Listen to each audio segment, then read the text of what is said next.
ময়মনসিংহ জেলা হিজড়া সম্প্রদায়ের নেতা জয়িতা তনুর সাথে। তিনি একজন শিক্ষিত বাংলায় অনার্স পাস করা মানুষ। কিভাবে হিজড়া সম্প্রদায় গড়ে ওঠে, ছোটকাল থেকে তার পরিচিতি কিভাবে, তাদের জীবন কিভাবে চলে, মানুষের অনুভূতি কি তাদের নিয়ে, তাদের দুঃখ দুর্দশা নিয়ে সংক্ষেপে কথা বলবেন জয়িতা তনু। ধন্যবাদ। আমি জয়িতা ময়মনসিংহ জেলার সভাপতি। আমি হিজড়া জনগোষ্ঠীর অধিকার প্রতিষ্ঠার লক্ষ্যে এবং তথা কর্মসংস্থান লক্ষ্যে সারা বাংলাদেশে কাজ করি। মূল বিষয় হচ্ছে আসলে একটা বাচ্চা যখন জন্মগ্রহণ করে, ভূমিষ্ঠ হয়, তখন তার আসলে ছেলে হলে তার ছেলে অঙ্গ, মেয়ে হলে তার মেয়ে অঙ্গে দেখেই কিন্তু আমি নির্ধারণ করি ছেলে মেয়ে হয়েছে। কিন্তু অনেক সময় দেখা যায় অনেক বাচ্চার দুইটা অঙ্গই হয়, আবার অনেক অঙ্গই থাকে না।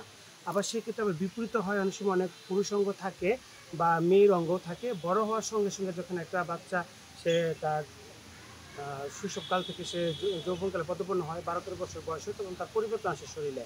তার চুল বড় হয়, তার কণ্ঠ চিকন থাকে, তার মাসিক হয়। দেন ছেলের বেলায় ছেলের দাড়ি হবে, তারপর হচ্ছে ছেলের বুকের পাঁজর বাড়বে, তার স্বপ্নদোষ হবে। যখন একটা সমাজ বলে এই যে ছেলে হিজড়া, মেয়ে হিজড়া, আসলে ছেলে মেয়ে হিজড়া বলতে তফাৎ নাই। আর যখন সে তার এই পরিবর্তনগুলো শরীরে আসে, তখন তাদের একজন যদি জন্মগত যে হিজড়াটা হয় তার দুইটা অঙ্গ, ওই পরিবার ছোটোবেলায় আবার এটা অস্ত্রোপচারও করে, যে হরমোন চেঞ্জ করা। কিন্তু ওইটা পরবর্তীতে বড় হওয়ার পরে আবার এটা বিপরীত হয়। কারণ ছোটো মানুষ তার হরমোন চেঞ্জ করে লাভ হবে না। যখন তার 12-13 বছর 15 বছর পর যদি ওটা অস্ত্রোপচার করে, তখন তার হরমোনগুলো সঠিকভাবে নিয়ন্ত্রণ হবে। কিন্তু ছোটোবেলায় এই 2 বছর 3 বছর 4 বছর পরে কিন্তু তাকে যা ছেলে অঙ্গ কাটে মেয়ে অঙ্গ রাখে, অথবা মেয়ে অঙ্গ কাটে ছেলে অঙ্গ রাখে, দুইটা অঙ্গ জন্মগ্রহণ করলে তখনই কিন্তু বড় হলে এটা ঝামেলা বাঁধে। এই পার্থক্যের মধ্যে বলে অনেকেই নারী হিজড়া এবং পুরুষ হিজড়া, কিন্তু আসলে নারী পুরুষ বলতে কিছু না। সে ছোটোবেলাতে তার সত্তাটা যে লালন, এটা তো গড গিফট, এটা তো পরিবর্তনশীল না।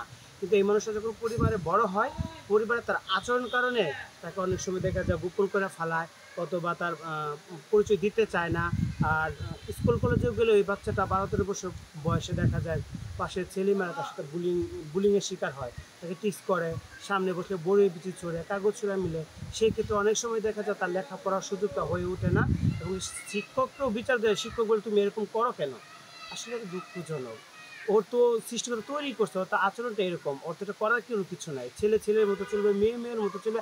আমাকে সৃষ্টিকর্তা যে একটা সত্তা নারী দিছে, সেটা তো আমি আমার মতোই বল প্রকাশ হবে, এটা তো আমার হাত নাই। কিন্তু এই জিনিসগুলা যখন সে আসলে পড়তে যায়, সাবার হয়, পরিবারে তার এই আচরণ করে তাকে মারে, আত্মীয় স্বজন অপমানগ্রস্ত হয়। এবং এই ধরনের সন্তান থাকলে, পরিবার অন্য ভাই বোন স্বাভাবিক থাকলে তাদের বিয়ে দিতে সমস্যা হয়। বলে না অমুকের ঘরে তো হিজড়া বোন আছে, হিজড়া ভাই আছে, ওই ঘরে বিয়ে করা যাবে না বা বোনকে বিয়ে দেওয়া যাবে না। এই যে সমাজের মানসিকতা, এটা পরিবর্তন না হলে এই মানুষগুলা কখনোই স্বাভাবিক জীবনে ফিরে যেতে পারবে না। তার কারণে তার পরিবারের মারধর করে বাবা মা, অনেক সময় তার পরিবারের ভালোর জন্য সে নিজেই পরিবার থেকে বেরিয়ে আসে। আর যখন সে এই বাচ্চাটা 12-13 বছর বয়স, স্কুল থেকে ড্রপ আউট হইলো, পরিবারে তার এই গ্রহণযোগ্যতা নাই, তাকে আচরণ করে মারধর করতেছে, পরিবার বুঝে না। একটা যদি প্রতিবন্ধী সন্তান হয়, দেখেন পরিবারে রাখে, কিন্তু এই বাচ্চাটাকে তার পরিবারে রাখে না, সমাজ ওইভাবেই তাকে অ্যাকসেপ্ট করে না। তখন কী করে, তার ওই বাড়ি থেকে বের হয় পরিবার অত্যাচার অথবা তার পরিবার ভালোর জন্য। তখন দেখা যায় কী করে, সে কোথায় যাবে। সে কিন্তু তার সমমনা বন্ধু বা হিজড়া গুরু, হিজড়া ডেরা পরম্পরমভাবে ওইভাবেই খুঁজে বের হয়, ওইখানেই সে পদপন হয়। আর যখন এই 12-13-14 বছর বয়সে ওই হিজড়া ডেরা, হিজড়া গুরু এখানে যায়, হিজড়া গুরুর তো আসলে ওইভাবে ইনকাম সোর্স থাকে না, বা তাদের তো ওইভাবে কোনো ব্যবসা বাণিজ্য থাকে না। হয়তো তাদের পরম যে কালচারটা, ট্র্যাডিশনালটা, ভিক্ষাবৃত্তি, ঠিক আছে, বা কোথাও এই এলাকার বাচ্চা হলে নাচ গান করা, এইভাবে জীবনযাপন করা, বাজারে আলু পোড়া তুলে, হাট বাজার তুলে জীবনযাপন করা, এই জীবনে সে পদপন্ন গুরু দেয়। আর এভাবেই ওই গুরুর কাছে থাকতে থাকতে সেই 14-15 বছর বয়সের হিজড়া বোন বা হিজড়া ভাইটা তার 30-40-50-60 বছর অপবিত করে। এভাবেই কিন্তু পরিবার থেকে সে বিচ্ছিন্ন, সমাজ থেকে বিচ্ছিন্ন। স্যার আচরণ করেন যে সমাজে তাকে কর্মসংস্থান দিতেও চায় না। এটা আমরা অনেক কাজ করতেছি, এখন পর্যন্ত সেই বৈষম্যটা রয়েও গিয়েছে। এই হচ্ছে বিষয়। এভাবেই কিন্তু হিজড়াদের জীবন কালচারটা জীবনযাপন চলছে। আপনি কি আপনার পরিবারের সাথে যৌথভাবে আছেন? না। আমি এখন এই পরিবারে আমার সপ্তাহে 2 থেকে 3 দিন থাকি। বাকি যেহেতু আমার মা আছে, বাবা নাই, আমার পরিবারের সাথে আমি থাকি। কারণ আমি যেহেতু আসলে একটা সভাপতি বা আমি অ্যাক্টিভিস্ট হিসেবে কাজ করি, আমার একটা গ্রহণযোগ্যতা আছে, যাতে সেটা পরিবারে বা আমার এলাকার যারা আছে মোটামুটিভাবে সবাই জানে। সেক্ষেত্রে তো আমার বিষয়টা একটু অন্যভাবেই নিয়েছে, যে আমি একটা জায়গায় পজিশন তৈরি করেছি, আমি একজন জয়িতা অ্যাওয়ার্ড প্রাপ্ত। আর অন্যের বেলা হয়তো বা ওদের শিক্ষার যোগ্যতা থাকে না, শিক্ষা পরিবারে পায় না, সমাজে ওইভাবে গ্রহণযোগ্যতা পায় না। যার জন্য হয়তো বা তাই হুই হাল্লার মাঝে তালি দেওয়া জীবনযাপন করতে করতে সে আচরণটা তার আসলে ভালো হয় না। সেখানে অনেক সময় পরিবারের খোঁজ নেয় না, পরিবারে অনেকে থাকার সুযোগ হয় না।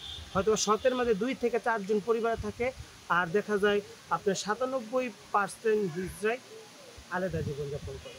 আপনার জন্ম কি নারী অনুষঙ্গ নিয়ে না পুরুষ নারী অনুষঙ্গ? অংশগ্রহণ নিয়ে পরিবার এটা জানতো, বুঝতো, কিন্তু সেটা গোপন রেখে ছোটবেলা আমাকে ছেলে রূপে বড় করতে চাইছে। কিন্তু যখন আমার 8-9 বছর বয়স, তখনই কিন্তু সেটা প্রকাশ পাইছে। আপনার সমাজ, আপনার প্রতিবেশী, আত্মীয় স্বজন আপনাকে নিয়ে কোনো রকমের বিব্রতকর আচরণ করে কিনা? অনেক করেছে পরিবারে, আমার এটা সাবার করেছে। এখন পর্যন্ত আমার মানে চাচা জ্যাঠা বা পাড়া প্রতিবেশী এটা ভালোভাবে নেয় না। আমাদের যদি দেখা যায় যে হিজড়া সম্প্রদায় ভাই বোনেরা আছে, তাদের পরিবারে কেউ মারা গেলে ওরা সঠিকভাবে সেই জানাজা পড়তে পারে না, মরা মানুষের মুখ দেখতে পায় না, বিয়া বাড়ি হইলে বিয়ে বাড়ি যাইতে পারে না। নিষেধ করে পরিবারে, আমরা গেলে নাকি অমঙ্গল হবে, অথবা একজন হিজড়া ওখানে থাকতে পারবে না, তাতে পরিবারের মান সম্মান নষ্ট হবে, মানে আত্মীয় স্বজন মান সম্মান নষ্ট হবে, এইগুলা বলে মরার পরেও বাবা মার মুখও দেখতে পান অনেক হিজড়া, এমনও কাহিনী।